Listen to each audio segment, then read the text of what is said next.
Super Sunday, everybody. It's your man and the host of this hour, Sammy the Man McIntyre. We are back. Moving the Chains podcast. We're rocking and rolling. Benny, the Jet, Rodriguez, L7 Weenie. Represent my favorite movie today. Second best favorite sports movie. I just got done today. Remember the Titans. Absolute iconic classic. So much stuff going on. We're getting down to it, folks. Ladies and gentlemen, boys and girls, we are getting close to football season. 7 more Sundays. I saw today. You can't pay me to get more excited than today. So I want to touch on also, I'll go over the AFC West today, representing my Raiders. We'll see where they're at. And then I want to touch on Jacoby Brissett. He just got a rework contract extension worth about $15 million. So I want to dive into that. But I want to start at the top. So, Jacoby Brissett, Arizona Cardinals, got drafted by the Patriots, bounced around the league, really solid guy, good veteran, backup quarterback. He got reworked his deal today, and he kind of held out for a long time. Arizona kind of caved in. They said, okay, we'll give you your money. And what I think this signals, if I'm Arizona, is I think you're going to ride out with Jacoby for this year. And funny stat about Arizona, they're an underdog in like every single game, which is crazy to me because I feel like they have some talent. But again, I just don't trust the organization, the Bidwells. Steve Kimes talked about it. Like, it's just a lot going on out there in the desert.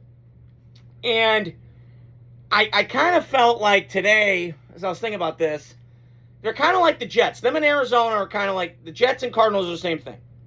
Where I think they're both thinking, okay, we don't need to rush to get a quarterback that we don't love this year. We drafted Carson Beck, It looks like Sid from Ice Age in a movie. LOL. So you drafted him, 3rd round, and then you're going to kind of ride it out and see what happens with this position. And I think that's what you should have done. Listen, you had to get out of the Kyler Murray business. I'm not going to dive in too much into that. That was past due.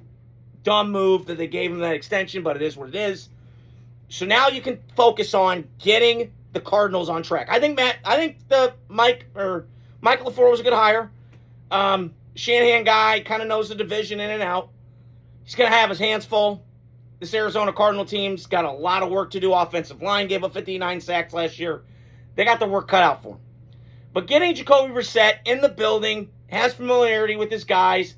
They put up a lot of points last year with basically him at quarterback. It's not a slight Jacoby Brissett. Like, he's solid. He's okay. But I think this kind of gives the Cardinals insurance, kind of where he worked his deal. They brought in Gardner Minshew, but he was a fun story 5 years ago, 6, but he's not now. Can't be good on a bad team. So I kind of feel like that's the direction I'm seeing with the Cardinals. So good for them. Jacoby Brissett's locked up. He's signed up, and he's ready to go out in the desert and ready to rock and roll. So, today I am doing the AFC West like I did last year. I'm going to roll. The way I'm going to line this up is, this is a tough one for me. Oh, man. I'm going to go, there's a lot of uncertainty with all these teams, right? I think I'm going to lean Chargers. I'm going to go Chargers 1. I'll go Denver 2. I got Chiefs 3rd. And my mighty Raiders fall 4th. But they're not going to be like bad like last year. So I think with the Chargers, I'm picking them first. I would do the Broncos first. But because of Bo Nix's injury, I have to have some reservations. But I want to start with the Chargers. They get in Mike McDaniel, who outside of, to me, Drew Petzing going to the Lions is one of the best coordinator hires of the head coaching cycle and just the coaching cycle in general. You get him, who's a great run game coordinator, okay? And say what you want about him in Miami, the coach, and him was weird. I got all that. But him as a run game coordinator is fantastic. The way he designs runs, kind of like McVay, like just really sharp up here. I think he went to Harvard, so he's a smart guy. So now you get him with Justin Herbert, who's never had a run game. I mean, they tried, but it just banged up injuries and so on and so forth. But now you get Mike McDaniel to take some of this pressure off Justin Herbert. He feel like he has to be like Josh Allen in Buffalo. Like, save us, dude. And they're not going to now. They're going to give it up a lot more open boxes, play action, get those linebackers to bite up in the middle, and then hit it down the seams. You have your receivers, okay? You have both your tackles coming back, which they were both injured last year. So now you get both tackles back. Your defense is intact. It's not going to be quite as good as with Jesse Minter. He goes to the Ravens. But I do think they're going to be significantly better under Mike McDaniel on offense. And this is a make or break year for Justin Herbert. He's got to blow through. Okay? It took Peyton Manning a long time to win his first playoff game. Lamar's won already. Josh Allen's won some. Justin, it's your turn now. You got to do it. I believe in the talent as much as the next guy. But he's got to deliver. It's time now. It's a crossroads. So, and then for my second team, I'm going to go Denver just because I trust the coach. Drives me crazy.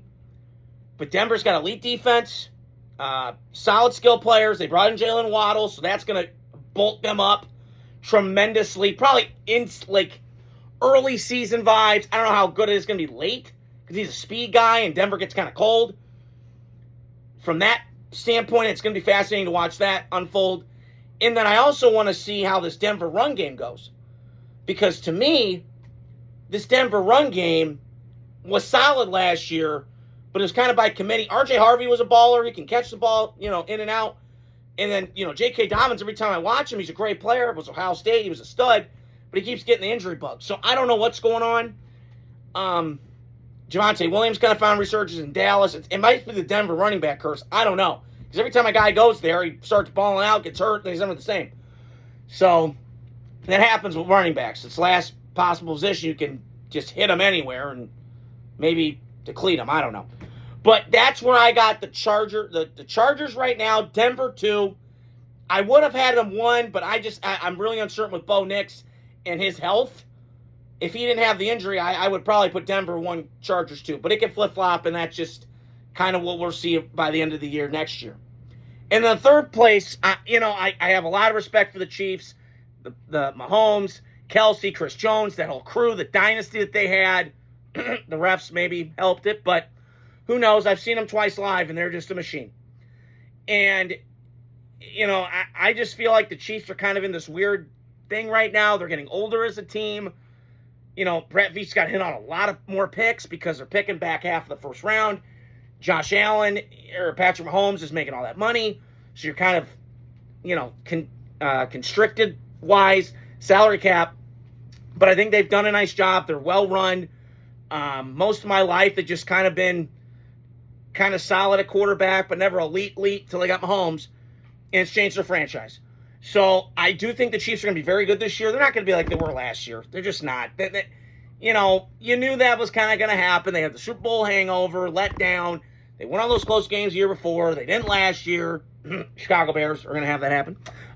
Just hot take. But anyway, so I do feel like that's where I'm kind of seeing with Kansas City. They did upgrade at the left tackle, or right tackle, still a question mark. Left tackle's really solid with Josh Simmons.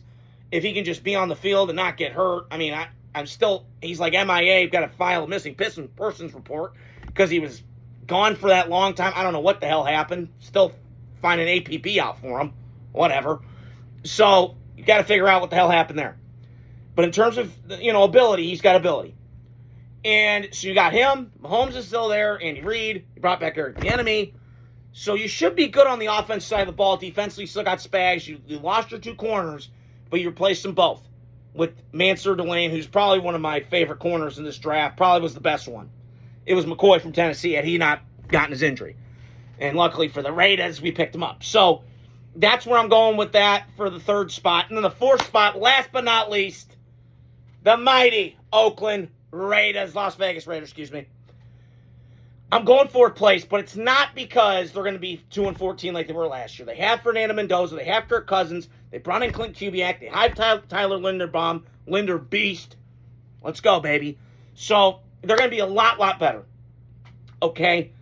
I just feel like, to me, this is going to be the year where they kind of let Fernando ease into the game. He's got to get under center a lot. That's why when he got benched, and I saw that didn't surprise me. I do think, though, and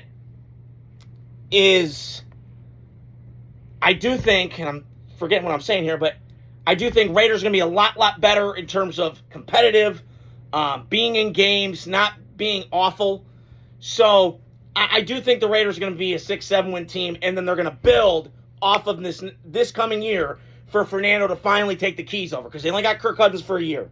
So I'm really excited about their draft picks. I can't wait to see Gerard McCoy ball out from Tennessee. That guy was a bona fide baller at Tennessee. If he had not had the knee injury, he would have been a top 10 pick. Easy, no doubt about it. But we got him in the 4th round. He was a steal for us. So that's all I got for you guys today. Stay tuned throughout the week. We got more division recaps and more NFL news as we're getting closer and closer to football season. So hope you guys are doing well. Super Sunday. Have a great week. Adios. Godspeed.